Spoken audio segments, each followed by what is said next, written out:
দেখো, তোমার যদি ফ্র্যাকশন বা ভগ্নাংশের কনসেপ্টটা ক্লিয়ার হয়ে থাকে, বা তুমি যদি ফ্র্যাকশন বা ভগ্নাংশ কি বুঝে গেছো, তাহলে কিন্তু তুমি এই ধরনের প্রশ্নগুলোর সমাধান এক্স ধরে আর করতে হবে না। তুমি কিন্তু খুব সহজে ভগ্নাংশ বা ফ্র্যাকশনের কনসেপ্ট দিয়েই করে দিতে পারবে। কিভাবে? দেখো, প্রশ্নে বলেছে কোনো একটি সংখ্যার 1/4 অংশের সঙ্গে 69 যোগ করলে যোগফল বা সামেশন 100 হয়, তবে সংখ্যাটি কত তোমাকে বের করতে বলেছে। তুমি ফ্র্যাকশন বা ভগ্নাংশ মানে কি জানো? তাহলে এখানে দেখো, ভগ্নাংশ বা ফ্র্যাকশন বলে কিছু আছে? তুই বলে হ্যাঁ আছে, এই যে 1/4 এটা ভগ্নাংশ। কেন?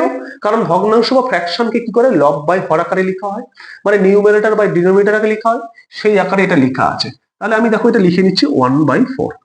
তাহলে এই যে 1/4 এটা একটা ভগ্নাংশ, এর মানে কি?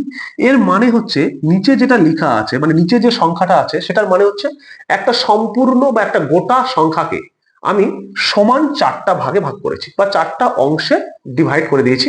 তাহলে সেটা যদি হয়, তাহলে আমি মনে করো এই একটা সংখ্যা, এই পুরো সংখ্যাটাকে আমি কি করব, 4টা ভাগে 1 2 3 4 এই 4টা ভাগে ভাগ করলাম। এটার মানে হচ্ছে এটা। উপরেরটার মানে কি? উপরেরটার মানে হচ্ছে যতগুলো ভাগ আমি করলাম তার মধ্যে উপরে যেটা থাকবে সেটা। তাহলে উপরে 1 আছে, তার মানে আমি এখানে 1 ভাগ বলো বা অংশ বলো, সেটা আমি কি করব, নিব, বাদ দিব, যা খুশি করব। এটা হলো সেটা। এবার কোশ্চিনে বলেছে কি, আমি 1/4 মানে এটা বুঝলাম। এবার কোশ্চিনে বলেছে এই 1/4 অংশের সঙ্গে, তার মানে একটা গোটা অংশকে 4টা ভাগ করো, তারপরে ওই এক অংশ নাও, সেই এক অংশের সঙ্গে 69 মানে 69 যোগ করলে যোগফল 100। তার মানে এই এক অংশ, এই এক অংশের সঙ্গে আমি কি করবো, 69 প্লাস করবো, করতে বলেছে। করলে এই যোগফলটা কত হয়, 100 হয়। এটা বোঝা গেছে? তাহলে এখান থেকে এক অংশ আমি খুব সহজেই পেয়ে যাব। তাহলে এক অংশ সমান কি হয় আমার, 100 থেকে 69 বাদ দিলেই হয়ে যাবে, মানে কত হচ্ছে, 31। তাহলে এক অংশ 31। আবার আমরা এটা তো বুঝে গেছি যে এখানে যে 4টা অংশ আছে বা 4টা ভাগ আছে, প্রত্যেকটা ভাগ সমান, কারণ এটা ভগ্নাংশে। তাহলে যদি প্রত্যেকটা ভাগ সমান হয়, তাহলে এটাও 31, এটাও 31, এটাও 31, এটাও 31, এক অংশ সমান, এটা মানে প্রত্যেকটা অংশ এটা হবে।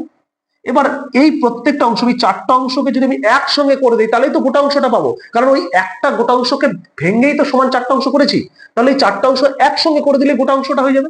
তাহলে আমি 4টা অংশকে একসঙ্গে যদি করে দিই, তাহলে 31 প্লাস 30 প্লাস 31 প্লাস 31 সমান কত হচ্ছে, 124। বা এটাকে এরকমও করতে হলো 120, 31 ইন্টু 4, 124। তাহলে আমার গোটা অংশটি বা পুরো সংখ্যাটা হচ্ছে 124 বা 124, যেটা অপশনে কোথায় আছে, দেখো অপশন বি তে আছে। আশা করছি বুঝে গেছো। যদি বুঝে গেছো, তোমার জন্য একটা প্রশ্ন আছে। এই প্রশ্নটার সঠিক উত্তর কি হবে, প্রত্যেকে কমেন্ট করে যাবে।